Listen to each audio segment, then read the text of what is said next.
കുറച്ച് ദിവസമായിട്ടേ ഞാനിങ്ങനെ ഈ മുളകും തൈയും തക്കാളി തൈയും ഇതൊക്കെ ഇങ്ങനെ മുളപ്പിക്കാനായിട്ട് വിത്തുകളൊക്കെ ഇങ്ങനെ ചെടിച്ചട്ടിയിലൊക്കെ ഇങ്ങനെ ഇട്ടുകൊണ്ടിരിക്കുകയായിരുന്നു കേട്ടോ. അപ്പോൾ അന്നേരമാണ് അച്ഛനൊരു ഐഡിയ പറഞ്ഞു തന്നത്. പണ്ടൊക്കെ ചെയ്യാറുള്ള കേട്ടോ, ഇപ്പോൾ ആരും അങ്ങനെ ചെയ്യാറൊന്നുമില്ലേ. കാണിച്ചു തരാം കേട്ടോ എന്താന്ന്.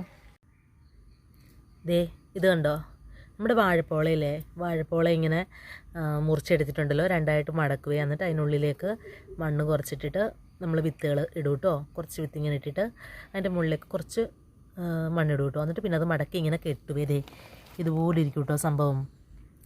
അങ്ങനെ ഒരു 3-4 എണ്ണം അങ്ങനെ ഉണ്ടാക്കി വെച്ചിട്ടുണ്ട്. ദേ ഇത് കണ്ടോ, 1 2 3 4 5 എണ്ണത്തിൽ നമ്മൾ അങ്ങനെ ഉണ്ടാക്കി വെച്ചിട്ടുണ്ട് കേട്ടോ. ഇതിൻ്റെ അകത്തൊക്കെ പയറും വിത്തൊക്കെയാണ് വെച്ചേക്കുന്നത്. ഒരുപാട് വെയിലടിക്കാതിരിക്കാനായിട്ട് ഞാൻ അങ്ങോട്ട് മാറ്റി വെച്ചതാണേ. ഭയങ്കര വെയിലേറായിരുന്നു. അപ്പോൾ അത് ഞാൻ പെട്ടെന്ന് തന്നെ കരിഞ്ഞു പോകണ്ടല്ലോ എന്ന് വെച്ചിട്ടേ, ഉണങ്ങിപ്പോലെ വിത്തുകൾ കിടന്ന്. അപ്പോൾ അങ്ങനെ കരണ്ടിരിക്കാൻ വേണ്ടി ഞാൻ ഇങ്ങനെ മാറ്റി വെച്ചത് കേട്ടോ. ഞാൻ സത്യം പറഞ്ഞാൽ ആദ്യമായിട്ടോ ഇങ്ങനത്തെ ഐഡിയകളൊക്കെ കാണുന്നത്. പക്ഷേ ഉണ്ടല്ലോ, വിത്തെല്ലാം മുളപ്പിക്കാൻ ഇട്ട് കഴിഞ്ഞപ്പോഴായിട്ടോ ഓർത്തത്, ഇനിയിപ്പം ഇവിടെ എല്ലാം റെഡിയാക്കി ഈ മരച്ചിലകളൊക്കെ വെട്ടിക്കളഞ്ഞിട്ട് വേണം കേട്ടോ ഇവിടെ നടാനായിട്ട്. പക്ഷേ ഞാൻ നേരത്തെ തന്നെ വിത്തെല്ലാം മുളപ്പിക്കാനായിട്ട് ഇട്ടു കേട്ടോ. ഇനി ഈ മരച്ചിലെല്ലാം വെട്ടിക്കളയണം. ഇത് കണ്ടോ, ഒരുപാട് മഹാണിയുടെയും ഇങ്ങനെ ഈ പ്ലാവിൻ്റെയൊക്കെ ഇങ്ങനെ കുറേ ചില്ലകൾ നിൽപ്പുണ്ട് കേട്ടോ.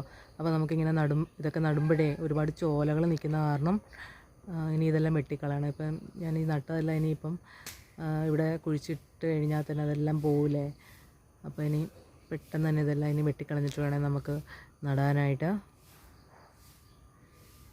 കണ്ടോ, നമ്മൾ അത്യാവശ്യം ഇവിടുത്തെ പുല്ലും കാടുമൊക്കെ ചെത്തി കളഞ്ഞിട്ടുണ്ട് കേട്ടോ. ഇനിയും കുറച്ച് അങ്ങോട്ടുള്ള വാഴയുടെ കുറേ ഇതൊക്കെ കിടപ്പുണ്ട് കേട്ടോ. അതൊക്കെ ഇനിയും കത്തിച്ച് വറുക്കി കളയണം. അപ്പോൾ നമുക്ക് എത്രയും പെട്ടെന്ന് തന്നെ നമ്മുടെ ഇവിടെ എല്ലാം റെഡിയാക്കിയിട്ടുണ്ടല്ലോ. നമുക്കിനി നമ്മുടെ പുതിയ കൃഷി തുടങ്ങാം കേട്ടോ.